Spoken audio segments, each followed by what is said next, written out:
All right, y'all. So we definitely need to talk about every game one that just happened in the NBA playoffs and everything. And man, I'm not even gonna hold y'all, bro. I'm already mad. I woke up today with a sore throat.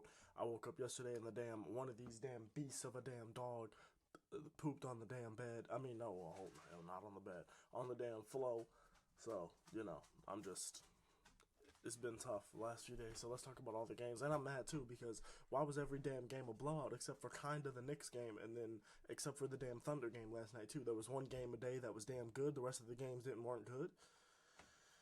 Don't piss me off, bro. Like I'm thinking about all these damn series. I'm saying, oh, most of these series could go to game seven to game six, and most of the damn first games was 20-point games. Like, what the hell am I supposed to do now, bro? I was watching those games, and most of the games were done by halftime, bro. I'm just sitting there, and I'm still watching just in case, because you never know with all the damn threes that get shot at today's damn NBA when the team can come back. And I'm watching all these games, and it's a bunch of bums playing. A bunch of bums. You want to talk about bums? Let's talk about bums. Magic at Cavs. Gary Harris. What's going on? What's going on? 0 for 6, 0 points. What's going on? You're a starter. What's going on? I don't want to hear it. I don't want to hear it. I don't. He sucks. Paolo, good job. Nobody else did anything. He didn't have a great game, but he had a bad game. Like too many turnovers. He had 9 turnovers. Nobody else turned the ball over a lot for Orlando but him. You don't love to see that, but like, you know what I'm saying? Like 4 of Orlando's 5 bench players combined for a total of 8 points. 4 players combined for 8 points on the bench. They played a 10-man rotation against the Cavs. 4 of those 5 bench players combined for 8 points. There were multiple people that played for the Magic that had 0 points. That's why they only scored 80 something points. Oh, they also couldn't rebound the ball. Jared Allen, 16 points, 18 boards. Great job for you, buddy. Great job. They let Dr. Seuss. This man had 9 boards. Dr. Seuss. I know he's very tall and everything like that. He's probably like 6'7", probably. I don't know how tall he is, but I know he's very tall. Not for the NBA, he's not, though. 9 boards for Dr. Seuss. Orlando, I know you're young, but y'all can't box out Dr. Seuss. Okay. Um, Mobley, 16-11, double-double. Good job. Donovan Mitchell, 30 points, 21 shots. Good job. You won. Good job. 21 shots isn't a lot, so good job. KD and Beal, great job. For Suns at Wolves, KD and Beal, great job. Everyone else, you suck. Everyone else. Devin Booker, what's going on? 18 points, 4 fouls. You had 13 points and 3 fouls at like halftime. Yeah, you finished with 18 points, 4 fouls, 16 shots. You took 16 shots and had 18 points. Okay. Um, KD, first of all, Devin Booker finished with 18. Kevin Durant had 18 at halftime. No other teammate of Kevin Durant had scored in double figures. He finished with 31 points and 17 shots. Booker took 1 less shot. Had half his points. Oh, okay. Beal, 15 points, 6 of 10 shooting. Good job, really good job. Bro, the Suns can't rebound for nothing. Okay, the Wolves, 52 rebounds. Phoenix, 28. They suck. They're not good. Their benches are good enough. I told y'all, people were saying, well, I'm going to pick the Suns to win. They have the veterans, they have KD. I'm going to pick the Suns to win. I'm not picking the damn Suns to win. Now, again, it was just game one. They got blown out, but it was just one game. I'm not saying the series won't be close. I'm not saying anything like that. I'm just saying personally, I'm not picking. I was right. I picked the Timberwolves because it's a bunch of bombs over there in Phoenix. A bunch of bombs. 76ers at Knicks. Oh, first of all, also, during that Phoenix game, I saw Rudy Gobert hit a fadeaway mid-range. A fadeaway turnaround mid-range jumper. I don't know what's happening. I don't know if he's been cloned. I don't know if Jesus really has come back already because of that eclipse. Now, I don't think he already came back. I believe Jesus is going to come back. It didn't seem like he had already came back to me. Maybe I was wrong because this man hit a fadeaway turnaround mid-range jumper. Rudy Gobert did that. Rudy Gobert. In the mid-range. Wasn't in the paint. Rudy Gobert. Oh, okay. 76ers at Knicks. Knicks dominant on offensive glass. Really good job. Embiid, really good first quarter. Miles McBride. Very good game. Brunson, terrible first half. You were 3 of 12 from the first half. You had 5 points off of free throws. Okay. Kyle Lowry, you had a good game. Embiid, terrible in the fourth. You're not healthy again. I'm sorry. Like I don't know if you're gonna be able to play yourself into shape, play yourself into health. But if it don't happen soon, brother, you're cooked. Because you're not healthy. I'm sorry. Like I wish you were healthy. You're not healthy. You should have honestly stayed hurt. Like you shouldn't have tried to come back. Like I respect that you shouldn't have tried to do it because people aren't going to give you enough leniency for being hurt. I don't think so. I think this is just going to be another one of those. Oh, like once you're over, they're going to be on the talk shows talking about Embiid in the playoffs again. Like that's just tough. I really think you should just stay hurt. Came back next year. Y'all have money for a free agent. What do I know though? Knicks hitting big threes down the stretch. It was a team effort for New York. Oh, it was that beast right there. Did you see her? She's y'all can't see her, but that beast, that golden one, yeah, she was the one that pooped. Pissing me off. Um, anyway, all of Philly offense late. It was Embiid free throws and Maxey cooking 1-on-1. It wasn't working. Maxey had a few good possessions late where he was cooking 1-on-1. The rest of the offense was terrible. Knicks offense didn't look good. It's very worrying for future series. If this offense continues to look bad throughout the 76ers series, because it looked bad. Like, Brunson didn't have a good game. Nobody else on the offense had a good game. They still won because Embiid's not healthy and the 76ers aren't good. Okay. Lakers and Nuggets. AD and Bron both cooked, still lost by double digits. I'm a little worried if I'm a Lakers fan. Michael Porter Jr. very good, 19.8 rebound game, great. Typical Jokic dominance. I think they play tonight. I'm not 100%. I'm actually pretty sure that the Lakers and Nuggets play again tonight. If they put Rui Hachimura on Nikola Jokic tonight, I'll turn the damn television off because he can't guard him. I don't know. They thought they were doing something. They were going to have like AD roaming in the dunker spot or whatever. I get that. I respect that 100%. Especially when you got a guy like Aaron Gordon on the other team who's going. If he's going to hurt you scoring, it's most likely going to be in the paint unless he has a random game where he's hitting threes. So I get it. Rui Hachimura, though, he's not the answer, brother. You got to wait till Jared Vanderbilt comes back or something because that brother's not the answer. Rudy Gobert cooked him. I mean, not Rudy Gobert. Nikola Jokic cooked him. 32-12. Oh. 32, and it was a good 32-12. It wasn't like Luka's like 33-13 where it was like all second half and he had a terrible game and he was actually not good. Just the box score watchers think he had a good game. He didn't have a good game. I watched every single minute of the game. Trust me, it hurt me to watch. I thought it was going to be a good game. It wasn't a good game. From tip, it was bad. From tip. But we're not on that game yet. We're on the Lakers game. Anyway, Rui Hachimura, don't ever. Darvin Ham, don't ever think about putting Rui Hachimura on Nikola Jokic again. Okay? Nuggets, simply more efficient team. Lakers should be worried about the Nuggets because how did Jamal Murray have such a bad game? Like, I'm pretty sure he was like 6 for 20 something like that. How did he have such a bad game and y'all still lost this badly? Especially when LeBron and AD both showed up. Oh yeah, hey D'Angelo Russell, you might want to show up too, buddy, because you'll be out of there soon if you want. They're talking about trade deadline D'Lo. Yeah, it needs to be playoff D'Lo or something. They need to move the trade deadline to the playoffs just for the Lakers, so that way he can have trade deadline D'Lo in the playoffs. Because brother's awful right now. I think he was 6 for 20, 9 for 20, something like that. No, it definitely wasn't 9 for 20 because that would have been a decent game. He was like 6 for 20, 6 for something. It wasn't good. He sucks. Okay, I'm not saying he doesn't suck, obviously, but you understand what I'm saying. All right, okay. The Celtics came out hot. Wasn't a close game. Like, none of the games yesterday, like the first 3 games yesterday, it was the Celtics, Mavs at Clippers, Pacers at Bucks. All 3 of those games blowouts from the minute they started blowout. Celtics came out hot. Bro, Sam Hauser came off the bench in the first half and was cooking when he came in. Okay, like a phenomenal first quarter for Sam Hauser. I think he scored 12 straight points to end the first quarter or something like that. Like, he had a crazy run on it. Like, he had 3 or 4 threes in the first quarter. Like, he was stupid. Porzingis, phenomenal game. I don't even know if the box score shows it. I didn't look at the box score. I just watched the game. Great game. Celtics might sweep these boys. I'm not gonna lie to you. With Terry Rozier out and Duncan Robinson both out, it already makes it worse that Jimmy Butler was out. That right there, that might be like the tipping point. Like, it might be GG's, bro. They might be cooked, bro. My throat hurts. Like, I'm trying to get the rest of this over with. So if y'all hear my voice starting to get a little worse, whatever, just got to get the video out. It's the playoffs. I don't care about no damn excuses. We getting the video out, okay?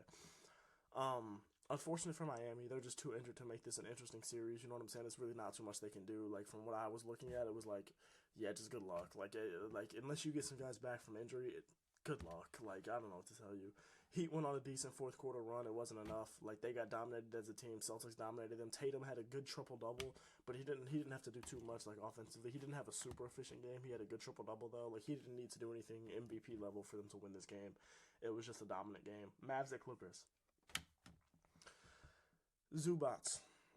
And I knew this game was over early, too. It was like, you know how I said I knew the Suns game was over when I saw Rudy Gobert hit a fadeaway mid-range? I knew this game was over when I saw Zubats had like 12 points in the first quarter. I said, Zubats don't even average 12, I don't think. He had 12 in the first quarter. I said, oh, you lost. Like, they were I remember it was one of the Mavericks' first buckets. They hunted Zubats on a pick and roll. On Mavericks are on offense, Zubats is defending, right? They hunted him on a pick and roll. Luka got the most free layup. Like, they made Zubac go guard Gafford from the oop, and then Luka put up the freest layup of all time, bro. It was disgusting, and I was like, oof, that's going to be the whole game. If you're just going to give up free Luka layups the whole game, y'all are going to lose. That's not what happened. First of all, Luka couldn't score in the first half. Like I don't remember. Let me see. Did I write his first half numbers down? Because I remember watching this game. I was thinking, oh, he can't score right now, bro. I didn't write it down. But Luka was struggling, especially from three, especially in the first half. It was bad. He needs to be more efficient, especially from deep. He got his numbers in the end, like I said, but like no, like if you actually watch that game, you know that Luka was abysmal in the first half. The Mavericks' whole offense was abysmal in the first half. James Harden was scoring every single time up the floor. It looked like him and Zubats in that first half dominated. Like I think him and Zubats combined for more points than the Mavericks had in the first half, like close to it. Something like that. Like Harden was cooking. I'm not putting too much into that. We've seen Harden like last year in the playoffs where Harden would go a game where he cooked, and then a game or two in a row where he would have 3 points. Yeah, I'm not like I said. Harden, good job, you cooked, but can you do it consistently? What's it really gonna look like for you? You know what I'm saying? Like we'll see. We'll see what you do, buddy. Clippers basically played a perfect first half. Like literally it looked like they didn't miss. Like everything looked perfect. Kyrie's third quarter where he went perfect from the field, and then Luka the way he got his numbers up in the second half. To me, still makes me feel pretty confident in the fact that I picked the Mavs to win this in seven. Now it didn't look good because keep in mind Kawhi Leonard was out, so it was like they lost this badly without the Clippers having their best player, right? That didn't look good for me. That is worrying. That is by far the most worrying thing about that first game. But if you're the Clippers, you do have a little bit to worry about because it's like, oh, why did they piece you up that easily? Like you had a lead, but like if you didn't, the way that Kyrie was piecing you up in that third quarter, and then the way that Luka got his numbers up in the second half, it's like, oh, so he can get his numbers up at any time he wants. Like, oh, um, Dame, Damian Lillard, Pacers versus Bucks, Pacers at Bucks. As y'all know, I still have allergies and everything, and like I said, I'm a little sick, so ignore the nose itching. But Damian Lillard, this isn't gonna be like one of those, you know what I'm saying? Gary Harris 0 for 6, Klay Thompson 0 for 10 type times. No, no, no, no. This isn't one of those. This man had 35 points in the first half. I think the Pacers had 36 or 37 points in the first half. He had 35. I do that in 2K my career. I haven't played my career, but when I play it, that's what happens. And he did that in real life, in a playoff game. In his first playoff outing since 2019, when he got swept in the Western Conference Finals to the KD Warriors, that was his first playoff game this year. Was his first playoff game since then, if I'm not mistaken. And he put up 35 in the first half. Now I know Pacers defense isn't good, but since they added Pascal Siakam, their defense has been like middle of the pack. Like it hasn't been bad. So don't give me that. They need some defense. Like, but I bet they wish they would have had Bruce Brown last night or somebody. They needed something. Because 35 points in the first half is a little insane. It's a little insane. Indiana, you hit 0 threes in the first quarter. 0 threes in the first quarter. You have Tyrese Halliburton. You hit 0 threes in the first quarter. Miles Turner can even shoot, but like you have shooters all around the roster. You hit 0 threes in the first quarter. You didn't hit one until like midway through the second, maybe a little more than that. I bet you wish you still had Buddy Hield now. First quarter. That was the day. Like that was in the first quarter. Dame was hooping, and then at the end of the second half, his numbers looked even crazier. But I had wrote down that first quarter Dame was the Dame that the Bucks fans wanted to get. That was the Dame that the Bucks fans thought they were getting in the offseason. He showed up yesterday in the first half. I don't think he scored in the second half, but in the first half, he did everything you needed him to do to where that he didn't need to score in the second half. He didn't need to. It was disgusting. Nobody but Pascal on the Pacers had a good game. Nobody. Tyrese Halliburton, I think, had single-digit points. Like that's and single-digit assists. Like that's stinky. It's really stinky. And it was bad, bro. It was really, really bad. Like nobody but Pascal was scoring. Bucks pulled away early in the second and never let the game get close again. Like the game was pretty close in the first quarter, even though Dame was cooking. The game was pretty close in the first quarter. They pulled away with like 8 minutes. I think the Pacers called a timeout with like 8 minutes left in the second quarter, and by that time they were already down 20. Like it like that was by like that was I remember that timeout was when I knew the game was over because I said no, they're letting Dame cook like this. Like it's G's, bro. There's nothing you can do. And this version of the Bucks, bro, like if they get a healthy Giannis and they play the way they played yesterday, that's honestly that's very scary. That is the reason why people were scared, including me, why people were scared of this team when they first heard about the Dame trade. Is like I never thought they were gonna be better than the Celtics, but like There was a reason why it was like we all thought it was going to be Boston, Milwaukee, and then everyone else in the East. It didn't end up being like that during the regular season, at least. But like that version of the Bucks is right there, and then if they can get a healthy Giannis added into that version of the Bucks, that is why we were all scared. And then we can go Pelicans at Thunder, bro. In the beginning and really for the whole game, it was defense, defense, defense. It was really just like the Magic game. It was just straight defense, bro. And a lot of these games, for like one team or the other, was just straight defense, especially early. And nobody could hit a three. Pelicans to me though did seem like the better 3-point shooting team. I'm not sure if the numbers look like that, but just from my eye test, at least during most of the game, they look like the better 3-point shooting team. Najee Marshall had a big minutes, bro. He had a really big game for me. Again, I don't know what his backcourt numbers looked like, but bro, it just looked like he had a really good game for me. Josh Giddey, you suck. And I've been saying it throughout the whole season. It's like I didn't have a problem with Josh Giddey or anything like that. It was just that I thought he was basketball wise, he was the piece in that team that it was like where it's like, okay, this is a really young team. They're gonna eventually have to make a trade to get another superstar. Josh Giddey's one of those first pieces that to me looked like he was like tradable. Like he looked like he was expendable. Like the team didn't need him because he just didn't look like he fit too much. He's not a shooter, and they would like to have a shooter in his spot so they can space the floor a little more, and he's simply not that. So it just didn't look like, he just doesn't look like good, to be honest with you. So I do think that that's the next piece for the Thunder is getting rid of Josh Giddey, getting someone else in there. Um, Pelicans, they did hit some big threes in the fourth, cut the deficit because they were down by a good amount at a certain point. Cut a deficit, made it a very good game, made it a very interesting game, even going down late. Thunder obviously picked up the win, and I picked the Thunder to win, but I told y'all this was going to be a close series. I was never somebody that thought this was going to be easy for the Thunder to beat the Pelicans. Even without Zion Williamson, I was like, I don't think this is going to be an easy series for the Thunder overall. Which is why in the next series I did pick the Mavs over them. And like assuming Mavs beat the Clippers, and then it would be Thunder Mavs. If Thunder beat the Pelicans, I picked the Mavs over them. That's why. Just like this Thunder team doesn't seem ready yet, even though they're the one seed, they don't seem ready yet. It reminds me of like 2021 when the Bulls I think were the one seed. I think it was 2021 when the first year with Lonzo Ball. With this big core that they have now, with the first year with Lonzo Ball when Lonzo was healthy, they were the one seed for a long time. It reminds me of that. It's like they're the one seed, but we all know they're not really the one seed. Like not like when the Nuggets were the one seed last year, and like not how the Celtics were the one seed in the East. Like it's not that. But overall, bro, interesting playoffs so far. Interesting game ones.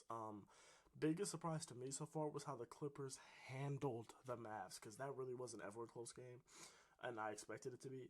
Basically, every game has been uncompetitive for the majority of it. Hopefully, the game twos that start tonight are better. It starts with Magic at Cavs on NBA TV at like 5 Central Time tonight, 5 or 6 Central Time. So it'll be a. I don't really care about that game, to be honest with you. I don't think anyone does. Like I didn't expect that to be the best series, but whatever. All the home teams, by the way, won. All of them. Every single of the 8 games we saw this weekend, every single game ended with the home team winning, which was crazy. The only one where it was ever really in doubt was like the New York game for a little bit, and then the Thunder game was in doubt. Those were the only games where it was ever really in doubt throughout like in the second half. So yeah, it was a very interesting playoffs. It's a very interesting game ones, very interesting playoffs so far. I'd love to hear what y'all think about this. Please let me know how y'all feel. Let me know what y'all were seeing that I might not have been seeing. I'm not trying to go too in depth into like the whole like basketball X's and O's, like the basketball chess of it, because some of these series are basketball chess matches, but some of them aren't. I'm not about to go into all of that. Like I'm just here to give y'all the recaps, but let me know how y'all feel about this. Hit me up in the comments. Hit me up on Twitter. Y'all know how I be. Y'all know I'm always looking to respond to y'all, interact with y'all as much as possible. But yeah, bro, I love y'all. I appreciate y'all. Thank you for watching. Please don't forget to like, comment, and subscribe. It helps the channel out a lot. Please don't forget to just like and comment. Please don't forget to just talk to me. Let me know how y'all feeling about everything. And yeah, stay blessed, stay praying. I love y'all. Thank you for everything. Love y'all.